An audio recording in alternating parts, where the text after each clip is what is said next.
Sky diving கேள்விப்பட்டிருப்பீங்க, hours diving கேள்விப்பட்டிருக்கீங்களா? இது உண்மையிலேயே நடந்த விஷயங்க. அதாவது ஹார்ஸஸை அந்த காலத்தில் வந்து பிளைண்டர்ஸ் கட்டி விட்டுட்டு ஒரு 40 to 60 ஃபீட்டுக்கு ஒரு பிளாட்ஃபார்ம் மாதிரி கிரியேட் பண்ணி அங்கேருந்து தண்ணிக்குள்ளே குதிக்க வைப்பாங்களாம், ஒரு 10 அடி தண்ணிக்குள்ளே. இந்த ஹார்ஸுக்கு மேலே ரைடர்ஸும் இருப்பாங்க இல்லையா, ஸோ அவங்களும் சேர்ந்து தான் குதிப்பாங்க.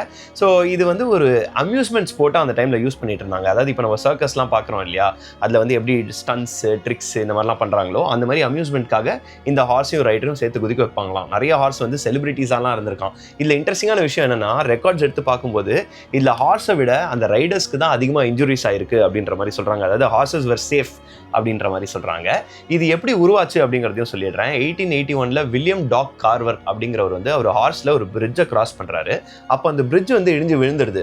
அப்போ அந்த ஹார்ஸ் வந்து தண்ணிக்குள்ளே விழுது. இதை பார்த்தோன்னே தான் அவருக்கு ஒரு ஸ்பார்க் வருது. அடடா, இதை ஒரு அம்யூஸ்மெண்ட் ஸ்போர்ட்டாக பண்ணால் மேபி நல்லா இருக்குமே அப்படின்னு அவருக்கு தோணுது. அதுக்கப்புறம் தான் இது ஸ்டார்ட் ஆகுது. அண்ட் ஃபைனலி 1978-79 வந்து பயங்கரமான அனிமல் வெல்ஃபேர் ஆர்கனைசேஷன்ஸ் ப்ரெஷர்லாம் தாங்க முடியாமல் இந்த ஸ்போர்ட்டை கம்ப்ளீட்டாக எண்ட் பண்ணிட்டாங்கங்க. ஸோ உங்களுக்கு இந்த மாதிரி இன்ட்ரெஸ்டிங் ஸ்டோரிஸ்லாம் பிடிச்சிருந்ததுன்னா இந்த சேனலை ஃபாலோ பண்ணுங்கள்.